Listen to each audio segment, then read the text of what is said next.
Assalamualaikum warahmatullahi wabarakatuh. Halo semuanya, perkenalkan saya Pinkan Oktaviana dengan NPM 25220092. Pada kesempatan kali ini saya akan mempresentasikan tentang analisis MSDM pada PT Semen Indonesia Persero Tbk.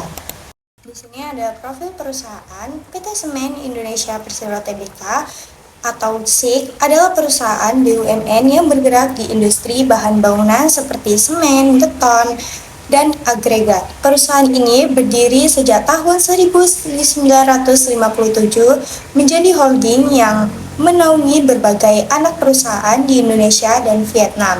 SIK ini memiliki visi menjadi penyedia solusi bahan bangunan terbesar di regional dengan fokus utama kualitas, keberlanjutan, dan pengembangan sumber daya manusia serta pusat pertumbuhan perusahaan. Di sini terdapat latar belakang kasus yang terjadi dalam industri semen. Saat ini persaingan antara perusahaan semen semakin ketat karena banyaknya pemain di pasar. Kondisi ini diperparah dengan adanya oversupply, yaitu jumlah produksi yang lebih besar dibandingkan permintaan, sehingga berdampak pada penurunan penjualan dan laba perusahaan. Selain itu, perkembangan teknologi dan digitalisasi juga menuntut perusahaan untuk mengubah sistem kerja menjadi lebih modern dan efisien. Hal ini membuat kebutuhan akan sumber daya manusia yang kompeten, inovatif, adaptif semakin tinggi. Di sisi lain, perusahaan juga menghadapi tantangan dalam mempertahankan karyawan,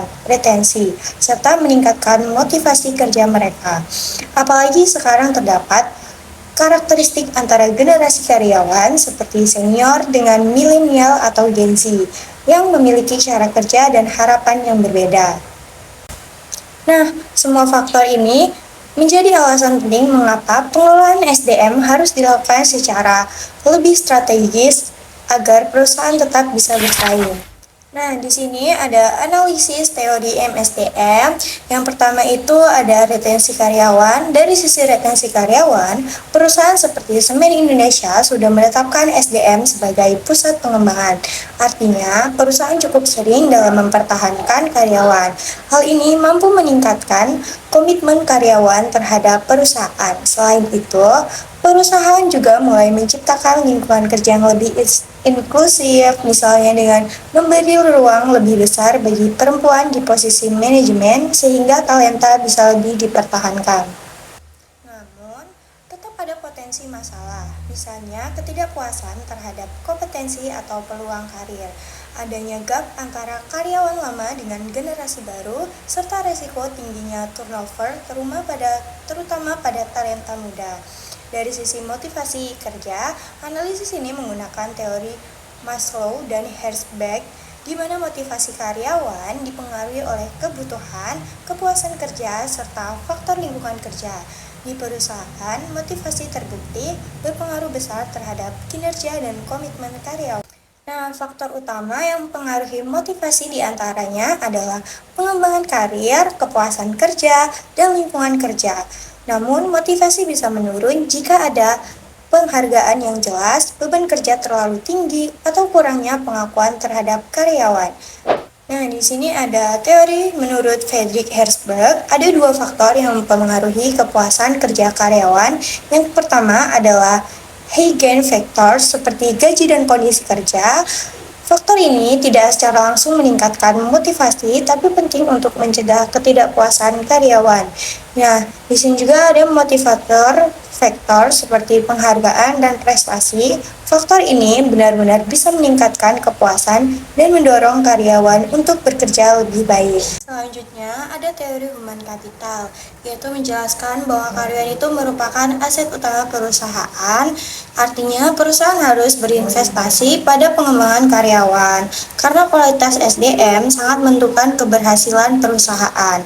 Jadi, perusahaan tidak hanya perlu menjaga faktor dasar seperti gaji dan lingkungan kerja, tetapi juga harus memberikan penghargaan dan peluang perkembangan agar karyawan tetap termotivasi dan berkontribusi maksimal.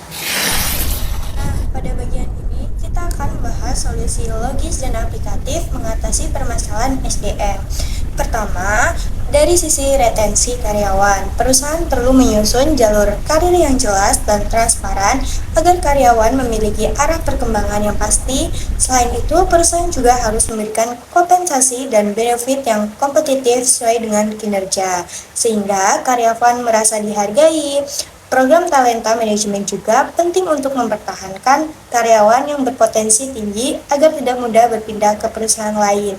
Yang kedua, dari sisi motivasi kerja, perusahaan dapat menerapkan sistem reward dan recognition berbasis kinerja. Penghargaan yang diberikan secara dan terbuka dapat meningkatkan semangat kerja karyawan. Selain itu, peran atasan juga sangat penting dalam memberikan feedback dan apresiasi agar karyawan merasa diperhatikan dan didukung. Selanjutnya, perusahaan juga harus fokus pada pengembangan SDM. Hal ini bisa dilakukan melalui perhatian seperti upskilling dan reskilling untuk meningkatkan kompetensi karyawan. Program pengembangan kepemimpinan juga dibutuhkan untuk menyiapkan calon pemimpin serta mendorong budaya belajar yang berkelanjutan di lingkungan kerja. Yang terakhir, yaitu perusahaan harus melakukan transformasi digital dalam pengelolaan SDM, misalnya dengan menggunakan sistem HR digital untuk proses penilaian kerja, terus pelatihan online, dan manajemen data karyawan. Dengan digitalisasi, proses kerja menjadi lebih efisien, cepat, adaptif terhadap perubahan. Jadi, solusi yang diterapkan tidak hanya fokus pada satu aspek saja, tetapi harus menyeluruh agar perusahaan mampu meningkatkan kinerja sekaligus mempertahankan karyawan. Nah, berdasarkan pembahasan yang telah disampaikan, dapat disimpulkan bahwa permasalahan manajemen sumber daya manusia pada PT Semen Indonesia Persero Tbk terutama dipengaruhi oleh adanya perubahan organisasi, transformasi digital, serta tuntutan efisiensi perusahaan. Permasalahan tersebut meliputi resistensi karyawan terhadap perubahan, penurunan motivasi kerja, kesenjangan kompetensi, serta kurangnya efektif komunikasi internal. Jika tidak dikelola dengan baik, hal ini dapat berdampak pada menurunnya kinerja dan produktivitas perusahaan. Oleh karena itu, diperlukan strategi MSDM yang tepat seperti peningkatan komunikasi, pengembangan kompetensi karyawan, serta penerapan manajemen perubahan yang efektif agar perusahaan dapat mencapai tujuan secara optimal. Demikian yang dapat saya sampaikan. Terima kasih atas perhatiannya. Wassalamualaikum warahmatullahi wabarakatuh. Bye.